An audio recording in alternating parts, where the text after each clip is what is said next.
Welcome back to Gayle at Night. Have you ever wondered what kind of person repeatedly files false police reports, makes false accusations, triggers massive law enforcement responses, or even stages incidents to make someone else look guilty? Most people think that's just online drama. The FBI doesn't. Because these tactics have been used for years, and in some cases, they've resulted in federal investigations and prison sentences. Let's talk about it. One thing that surprised me while researching the FBI's website is that the Bureau isn't interested in internet gossip or social media arguments. They're interested in criminal behavior. More specifically, patterns of criminal behavior. Investigators aren't asking, do we like this person? They're asking, what is the evidence? Was there intent? Is there a pattern? One of the best known examples is something called swatting. That's when someone intentionally makes a false emergency report to send heavily armed officers to another person's home. The FBI has warned that this swatting isn't a prank. It puts innocent people, officers, and entire communities at risk. People have been seriously injured. Some have even been killed. All because someone decided to weaponize law enforcement. Several people involved in swatting schemes have ended up in federal prison. But here's where it gets interesting. The FBI doesn't just investigate the emergency call itself. They investigate the conduct surrounding it. Was someone impersonating another person?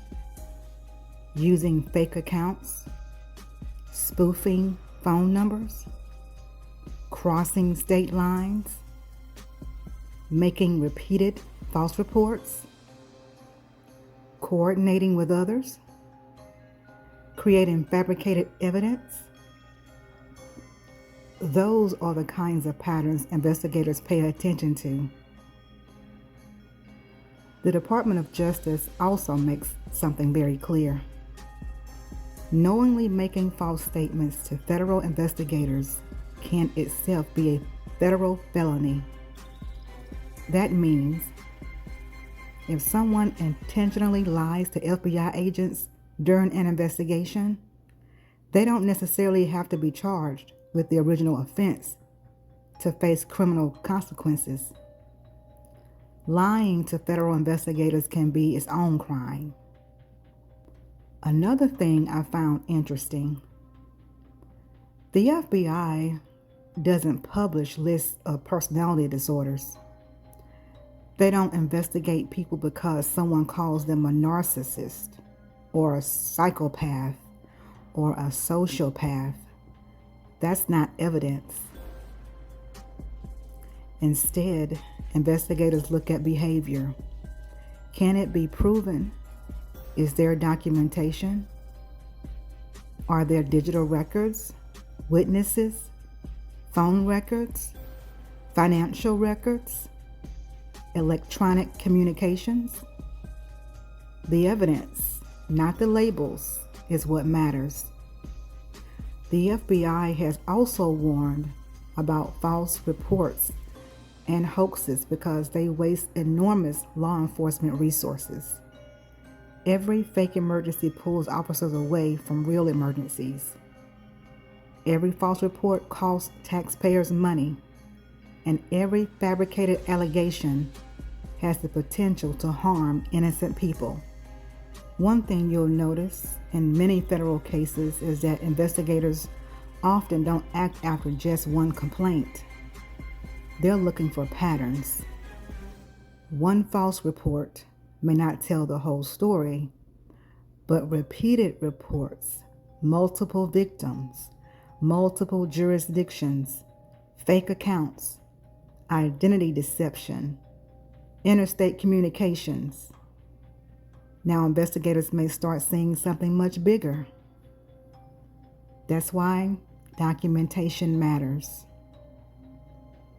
If you believe you're the target of this kind of conduct, the FBI recommends preserving evidence.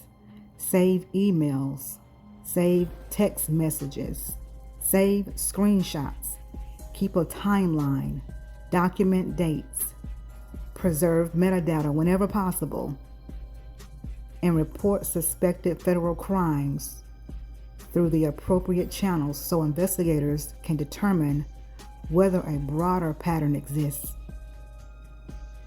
Here's something else people don't realize. The FBI has successfully investigated people who abused emergency reporting systems, made hoax threats, and knowingly lied during federal investigations. Those cases demonstrate that law enforcement can distinguish between someone genuinely seeking help and someone intentionally manipulating the system for retaliation, intimidation, or harassment. That's why investigators spend so much time establishing intent. So, the takeaway isn't to start diagnosing people. The takeaway is much simpler. The FBI doesn't investigate personality types. The FBI investigates criminal conduct, false reports, hoaxes, swatting, fraud, identity deception, obstruction, false statements. When those actions leave evidence, and especially when they form a pattern, that's when they can become much more than just online drama.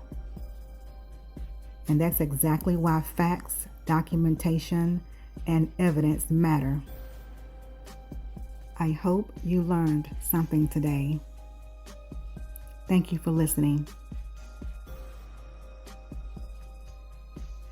This is Gayle at Night. Thank you all for watching, and thank you for supporting. Be sure to click the like button and subscribe, hit the notification bell, and set the bell to all.